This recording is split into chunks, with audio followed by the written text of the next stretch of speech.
Yes, so there are so many of you who are offering, and now we're going to have a rundown of how we can offer the other sevas.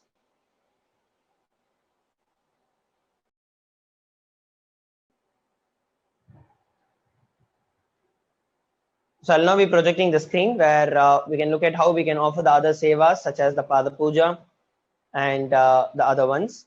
So I'll be projecting the screen now. I request every one of you to pay your attention so that they can actually have a look at how it can be done. So here, as you all can see on the screen, so this is the tiny link that was available for all of us, that was projected to all of us. So you can go over if you want to offer. This is the multi-currency e-hundi that is there, starting from $0.01 to $1.41 based on whichever currency you are in. So you can offer, for example, Indian rupees, you can offer 1 rupee, 1 INR, or if you're from the US, you can offer any amount that you want. All you have to do is click on add to cart, and we'll be taking you towards the checkout option. And if you also want to offer any other thing, right? So you can always, I'll be showing you how we can do that. So just go over to all offerings from that tiny link itself. So under this, you'll be actually redirected to this PARASHAKTI Bhava Samadhi Darshan. So you can click on that.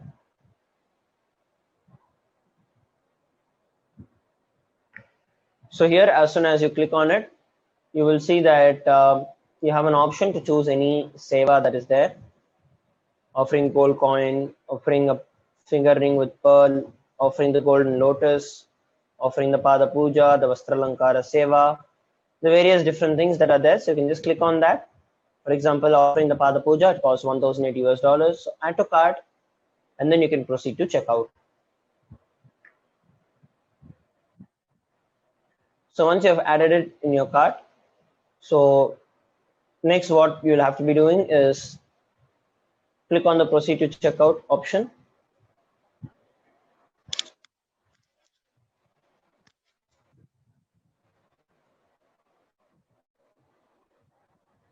Once you do that, you can fill in your billing details, your name, your company name, email address, country.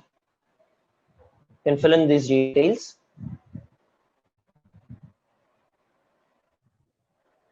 And also if there's any additional information that you'd like to give, any personal notes or anything, you can always put it into that. And then go over and place your order. So you can fill in your bank details and click on place the order. So by doing that, you'll be able to place the order for any of these sevas that can be offered to Devi Parashakti. And now, with that, it is time for us to enter into the meditation for the Nitya Satsang. I request every one of you to please sit straight. And those of you who are there watching us live, I request all of you to be keeping yourself updated with the posts from the official YouTube and the Facebook page of Swamiji to have the further updates on when the next Bhava Samadhi Darshan is scheduled. Now please sit straight with your head, neck and spine in a straight line. Close your eyes and sit unclenched as we prepare ourselves to enter into the Nitya Satsang for today.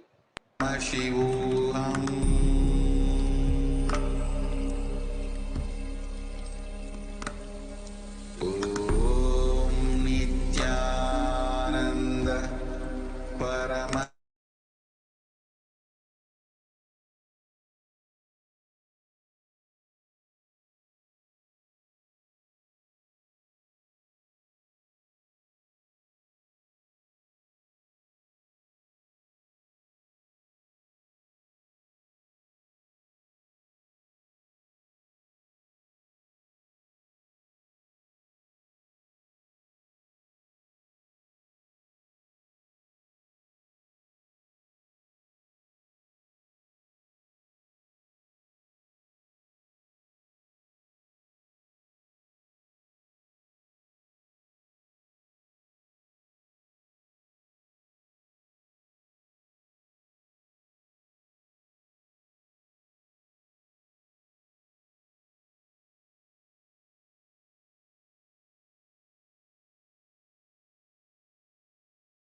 with the divine, with your eyes closed, is meditation.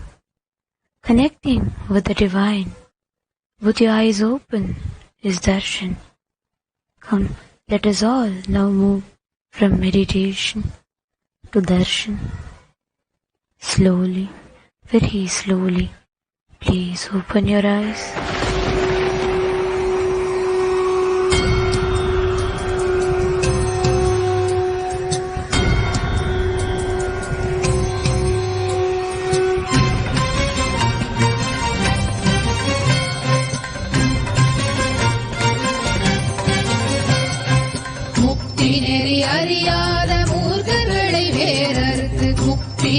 அறியாத மூர்க்கர்களை வேறறுத்து பக்தி நெறி பரப்பி சைவத்தை யோக செய்து பக்தி நெறி பரப்பி சைவத்தை யோக செய்து அஞ்ஞான மலமறுத்து சிவமாக்கியமையாண்ட கைலாயம் தனிலுறையும் நித்யானந்த பரம்பொருளே கைலாயம் தனிலுறையும் நித்யானந்த பரம்பொருளே ஓம் நித்யானந்த பரமசிவோகம் ஓம் நித்யானந்த பரமசிவோகம் ஓம் நித்யானந்த பரமசிவோகம் ஓம் நித்யானந்த பரமசிவோகம்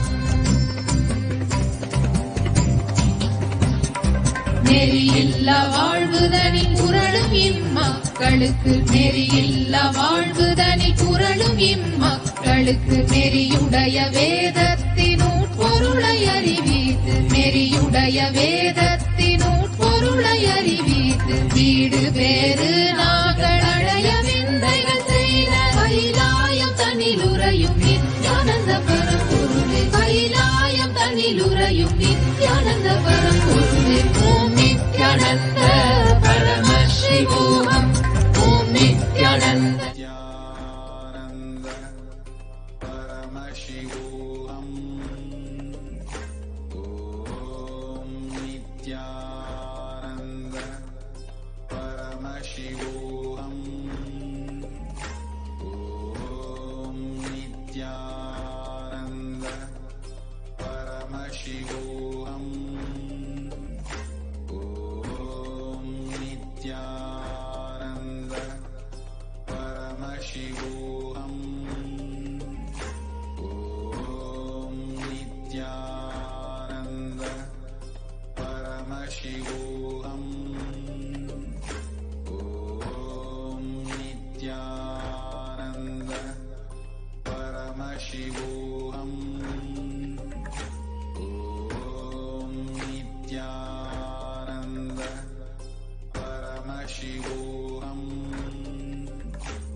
தெய்வம் நித்தியம் வரும் சேதி தன்னை கூறவே சோர்ந்திடாது பிறவி தாங்கும் சீர்மிகுந்த பாதுகை.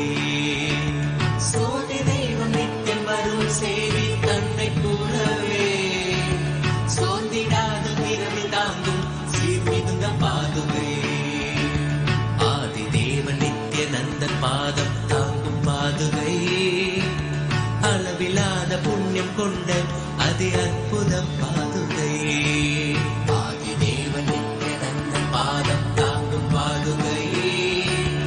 அளவிலாத புண்ணியம் கொண்ட அதி அற்புதம் பாதுகை.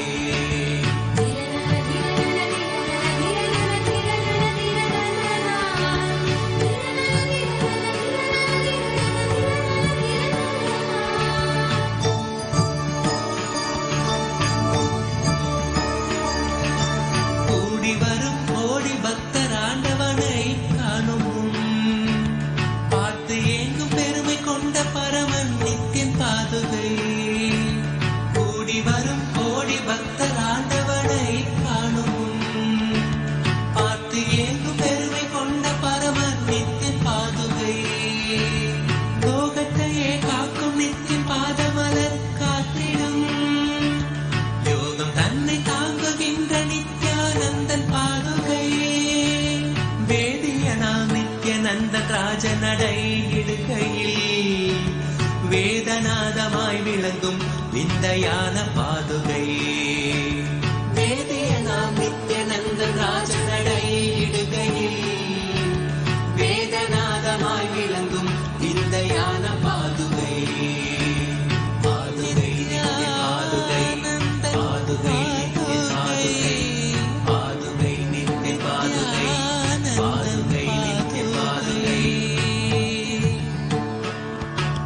தேடி தேடி கண்டிடாது மாலை சோர்வில் ஆழ்ந்திட நித்தியம் நித்தியம் பாதம் பற்றும் பாக்கியம் கொண்ட பாதுகை.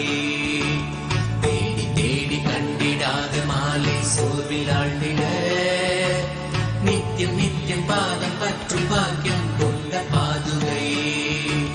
தனையன் சாற்றும் பாதுகைகள் தாங்கும் பூமி தாயினை அமைதி ஆனந்தத்தின் எல்லை கொள்ள செய்யும் பாதுகை. தனையன் சாற்றும் பாதுகைகள் தாங்கும் பூமி தாயினை அமைதி ஆனந்தத்தின் எல்லை கொள்ள செய்யும் பாதுகை.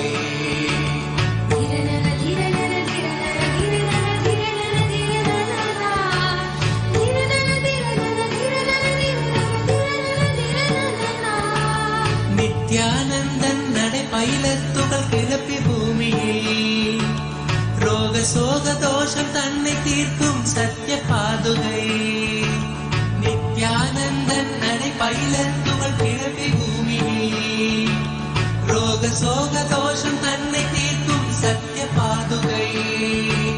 நித்யனவன் பாதம் தன்னை பற்றுதற்கீடலால் பற்றும் பாவம் போக்க பக்தர் பற்றி கொள்ளும் பாதுகை. நித்யனவன் பாதம் தன்னை பற்றுதற்கீடலால் பற்றும் பாவம் போக்க பக்தர் பற்றி கொள்ளும் பாதுகை. சரணடைந்த பக்தர் தன்னை கருணையோடு ஏந்தியே பரம நித்தியன் பாதம் தன்னில் சேர்த்தருளும் பாதுகை. சரணடைந்த பக்தர் தன்னை கருணையோடு ஏந்தியே பரம நித்தியன் பாதம் தன்னில் சேர்த்தருளும் பாதுகை. பாதுகை நித்திய பாதுகை பாதுகை நித்திய பாதுகை பாதுகை நித்திய பாதுகை பாதுகை நித்திய பாதுகை பாதுகை நித்திய பாதுகை பாதுகை நித்திய பாதுகை பாதுகை நித்திய பாதுகை பாதுகை நித்திய பாதுகை பாதுகை நித்திய பாதுகை பாதுகை நித்திய பாதுகை பாதுகை நித்திய பாதுகை பாதுகை நித்திய பாதுகை. அஞ்சலென்றடைய அபயம் தரும் லிங்கம் ஆனந்த நித்தியன் தந்த ஆனந்தலிங்கம். இனி நீக்கும் உயிர் காக்கும் ஞான ஒளியாக பூத்த நித்யானந்தன் தந்த உயர்லிங்கம் ஆதிலிங்கம் ஜோதிலிங்கம் அற்புதலிங்கம் ஞானலிங்கம் நித்யானந்த ॐ नित्यानन्देश्वर परमशिवसमारम्भाम् नित्यानन्देश्वरि पराशक्तिमध्यमाम् अस्मदाचार्यपर्यन्ताम् वन्दे गुरुपरम्पराम्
Welcome you all with my love and respects.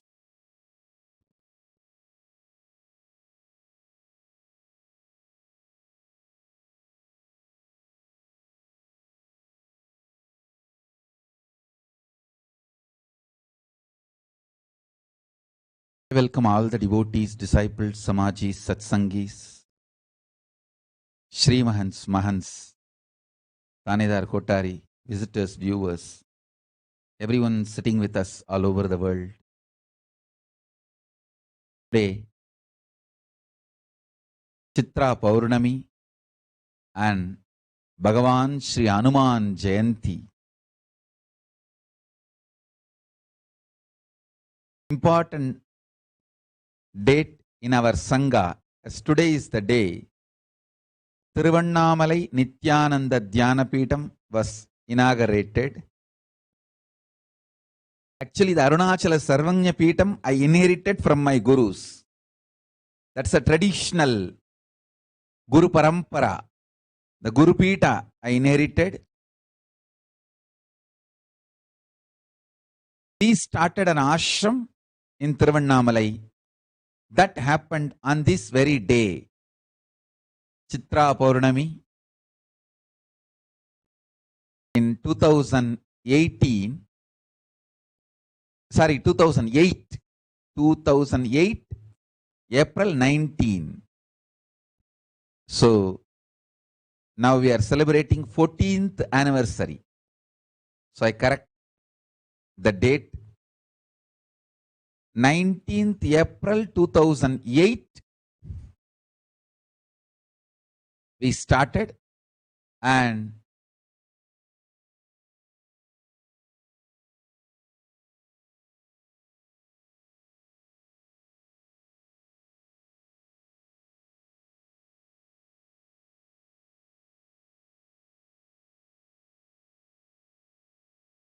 now it is 14th anniversary.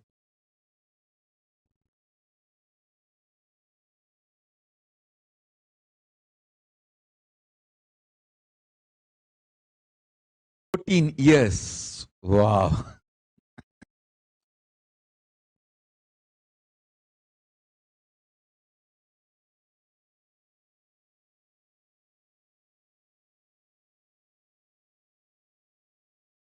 My blessings to everyone. My pre-monastic family, which donated the land, property for that ashram. Banu Nainar, my father's father, grandfather's sister,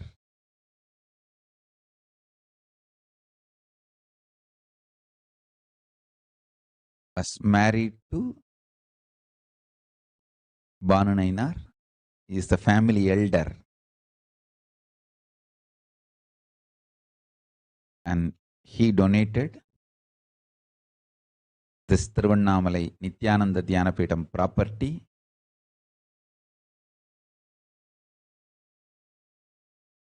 The property has a history where Paramashiva has given me darshan earlier itself. When he came to know about it, immediately he donated. His son, of course, his son Soundaram, their family, all of them donated the property, and on that very property the ashram stands now, 14 years now. I bless all the devotees, disciples, founders, donors, everyone who is involved in making this ashram into reality, and today it stands as one of the important kshetra in Tiruvannamalai and for our whole Sangha. My blessings, and lot of spiritual activities are happening there, from temple, Annalaya, Arunagiri Yogeshwara's Jiva Samadhi, library, the heritage center, everything is happening. I'm so happy about all the things happening there.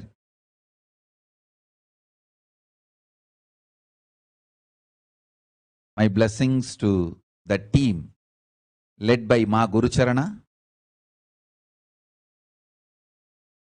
beautifully reviving the whole Tiruvannamalai Nithyananda Dhyanapeetham. Actually, before this ashram itself, we got another property in Tiruvannamalai and started the ashram, where my father's samadhi is there. I think that happened in 2005 itself, much earlier. But this ashram is in the Girivalappadai, prominent place. And we also have multiple properties and ashrams now in Tiruvannamalai. But everything is administered from this ashram, Nithyananda Dhyanapeetham. My blessings to everyone. Today is also Bhagavan Hanuman Jayanti. Hanuman is one of the Siranjeevi incarnation of Rudra, Mahadeva himself. Hanuman took birth much before Ramavatara. Because he is a Siranjeevi, he served Rama. And then even during the Krishna Avatara, he was there and he is there. He is even now here. It's not that you can't call the Siranjeevis like Markandeya, Hanuman in Vas in the past. No. They are all present.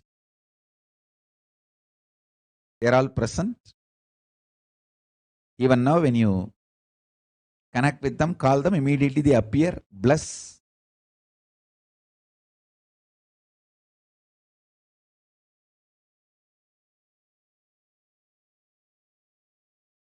Blessings to all of you on this auspicious occasion. The 14th anniversary of Tiruvannamalai Nithyananda Dhyanapeetham.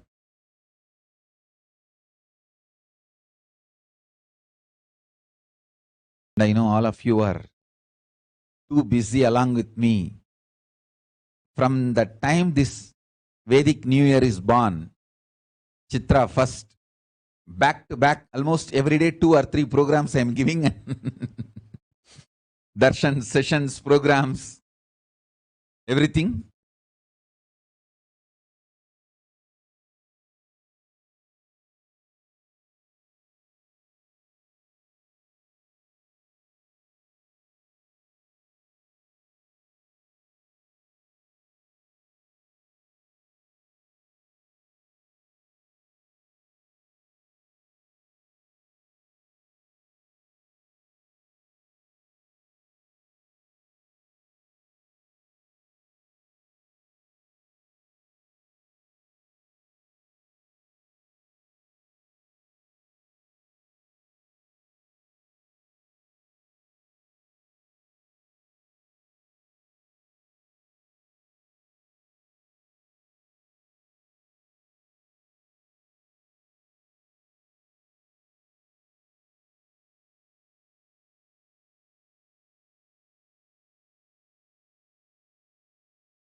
We have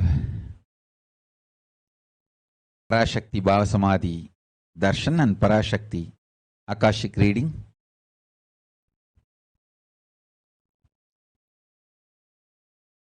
Too many intense programs, Samadhis, Bhava Darshans, Bhava Samadhi Darshans, sessions. Especially ParaShakti's manifestation is something extraordinary.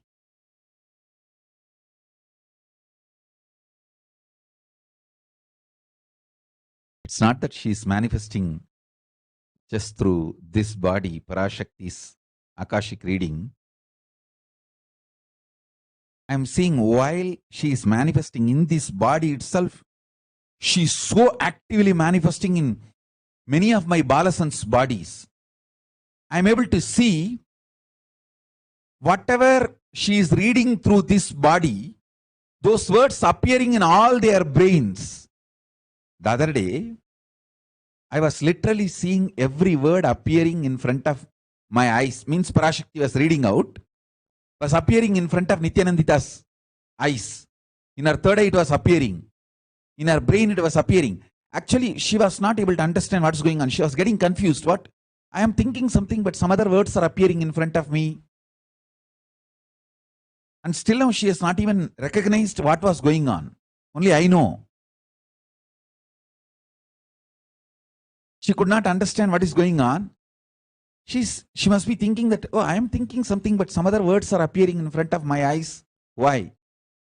Whatever was shown to me, whatever I was reading out, the ParaShakti was reading out, the uttering, the same words were appearing in our brain.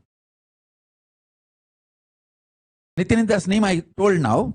There were few more Balasans who got third eye initiation, who have been initiated into this Akashic reading. I saw in front of all of their third eyes those words appearing.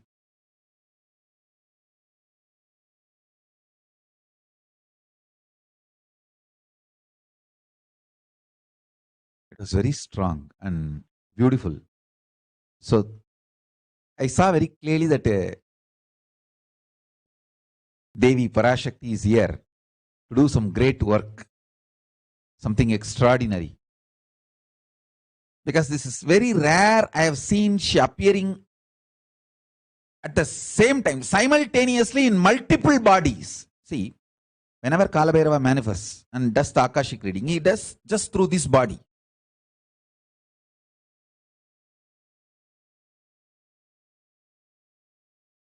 But ParaShakti's Akashic reading, I see she opens up in this body and multiple bodies simultaneously. It means we can easily verify the authenticity of the people who are getting initiated. Because if, for example, if Nithyananda does not see what Devi is uttering through this body, and she just starts talking, if the words are exactly same, then we know she is 100% authentic. So now easily we can cross verify through whom all Devi is manifesting and doing this Akashic reading. Because I am seeing through multiple bodies she manifesting.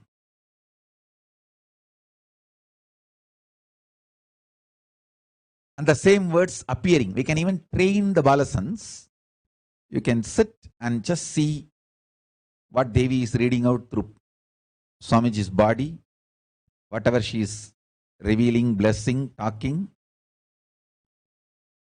The same words appear in front of them and they utter the same words, then we know she is manifesting through them also.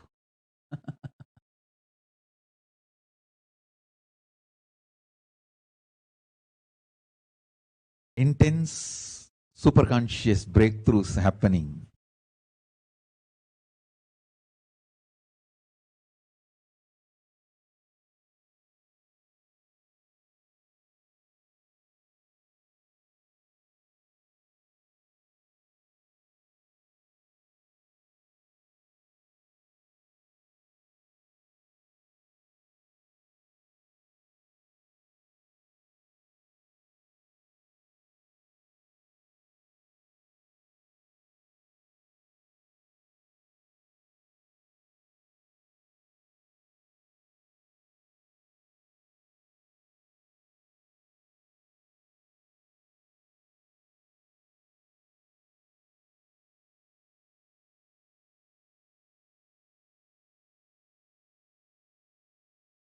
The wonderful manifestations of Kailasa happening in multi-level.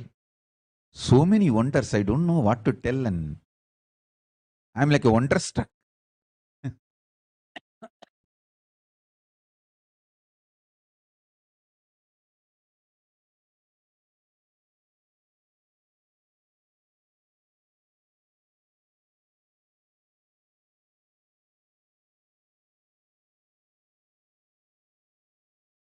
Like how we have the word understand, we should have a new word, understand.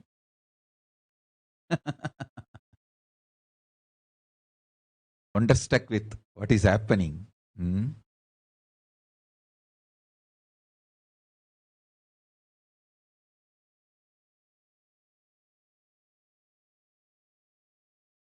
also seeing that this body is manifesting as light bodies and moving around in multiple places. Traveling, giving darshan, initiation, power manifestation. Devi manifesting and PARASHAKTI doing all this.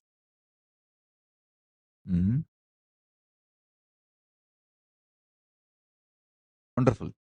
PARASHAKTI is manifesting intensely, making herself available to all the devotees all over the world. It's so nice.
Full of wonders. The other day, one of our devotee doctor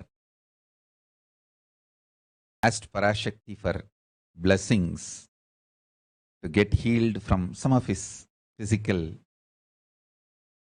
health issues, some cancer.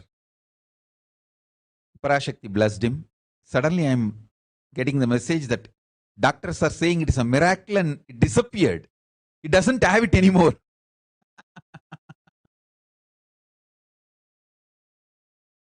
He's a very sincere devotee, very close devotee.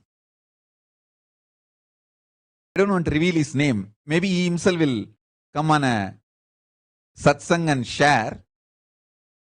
He said, Swamiji, just doctors are saying, doctors who are treating him, he himself is a doctor. Doctors who are treating him, who were treating him earlier, they said, it seems they are saying, it just disappeared, Swamiji, it is not there. After PARASHAKTI blessed.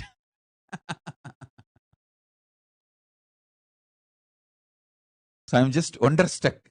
Not healing alone, multi-levels.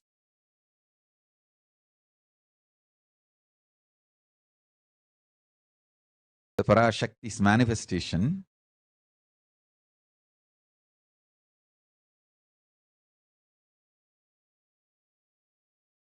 to God.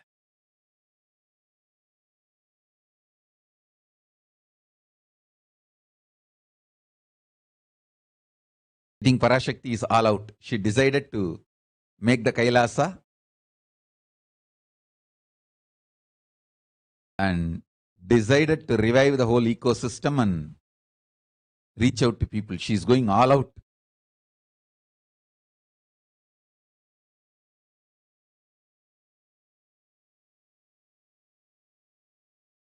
After all, I am a Shakta. All of you should know that. From the time I know me, I worshipped Devi. I am a Shakta, fundamentally. All my behavior, thought current, and day-to-day lifestyle, everything is more Shakta-centric.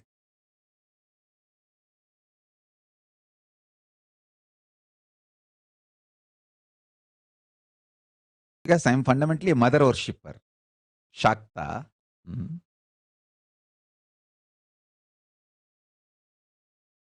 course, I know the truth. Shiva and Shakti is one and the same. Paramashiva and Paramashakti is one and the same. It's not too different. But as an expression, I'm basically a Shakta, worshipper of Devi.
Much to tell about this ParaShakThi's Akashic readings.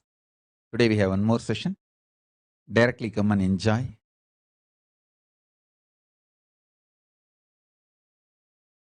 I came today for the satsang just to bless all of you and bless Tiruvannamalai Ashram and all the devotees associated to Tiruvannamalai Ashram, volunteers, everyone. Blessings to everyone.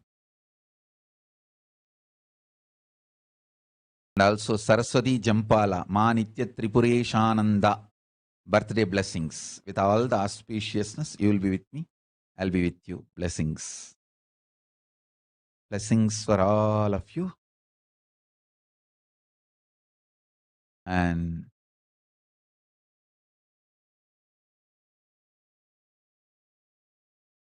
you know the whole joy, bliss, Kailasa and Sangha is experiencing all over the world. Especially after ParaShakti started manifesting and doing the Akashic readings, Arulvaku. Oh God. I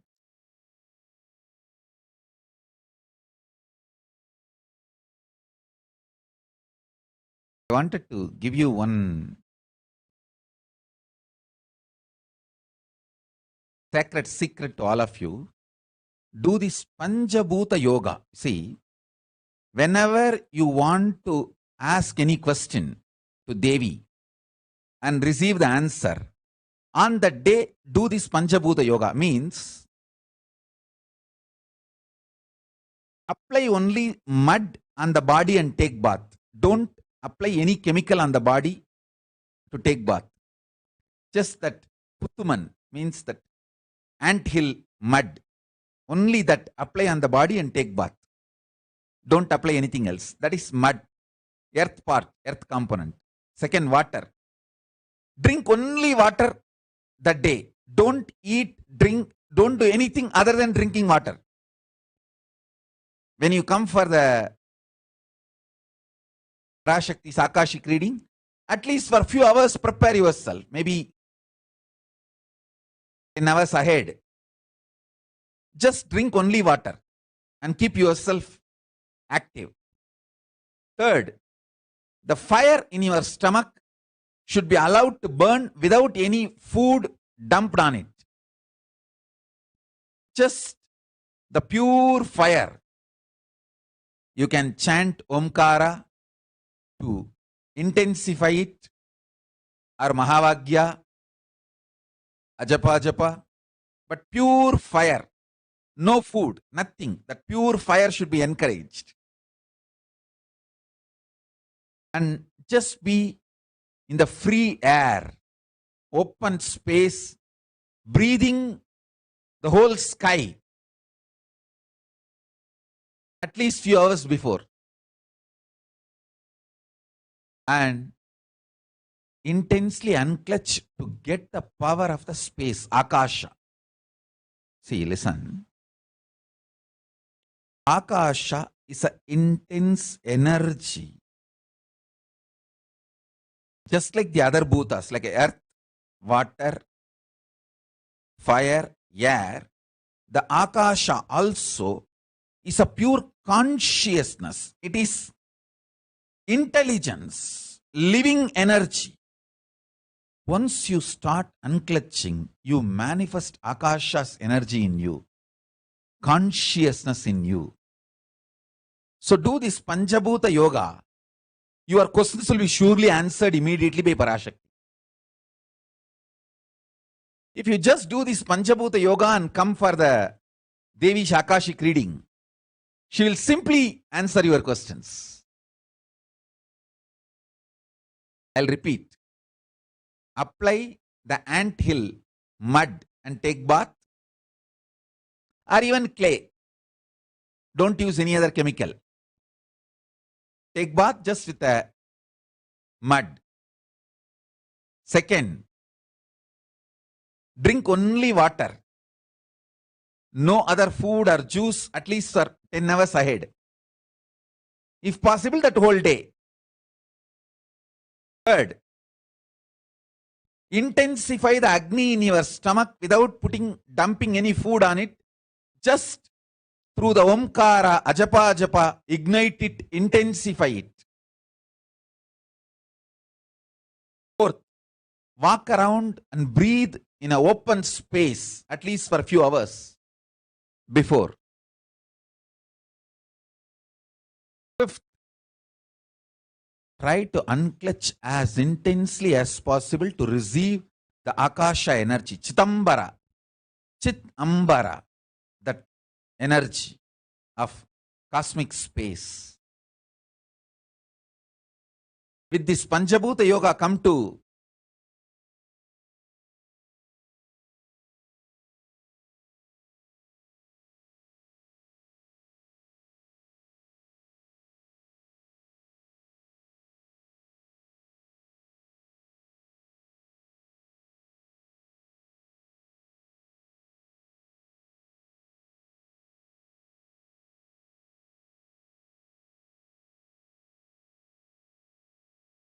ParaShakti's Akashic reading.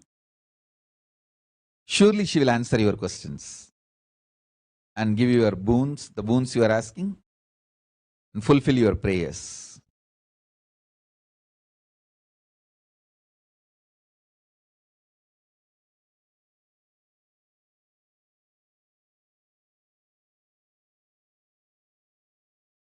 Panchabhuta Yoga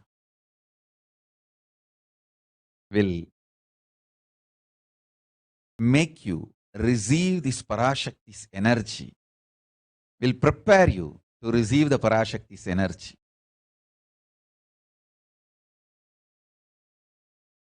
So with this, I bless you all. Let's all radiate with integrity, authenticity, responsibility, enriching, causing, living Shuddhatvaita Saivam, the state, space, powers, being, superconsciousness, and Kailasa of Paramashiva.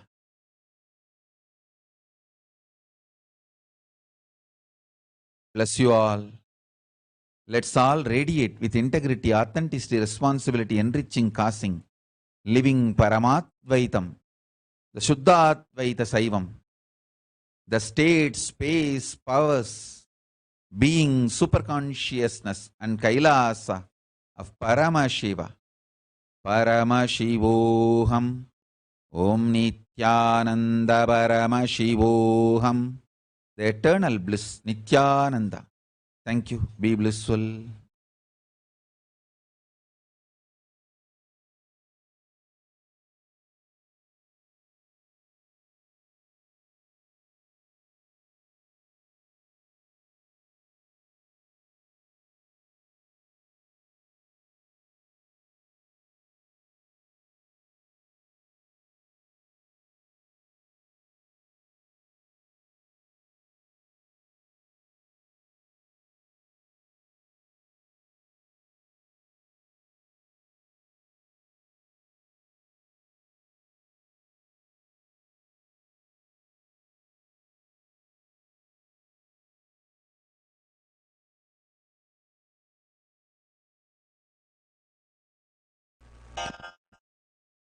श्रीकैलासपादशान्तश्यामलापीठारूढ श्रीमीनाक्षिसुन्दरेश्वरा भिन्नस्वरूप परशिवपुत्ररत्न Kumar गुरुमण्यतुल्यावतार श्रीपार्वतीस्तन्यपानलब्धदिव्यज्ञान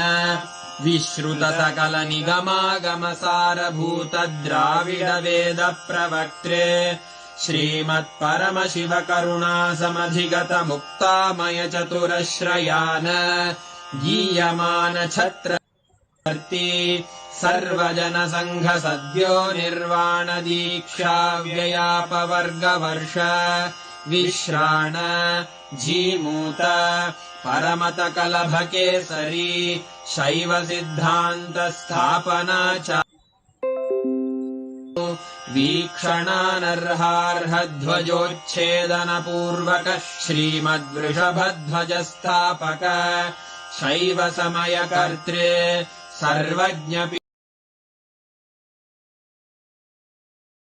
पीठारूढत्यवाचकस्वामिनाम् अवतारभूत श्रीज्ञानसम्बन्धस्वामि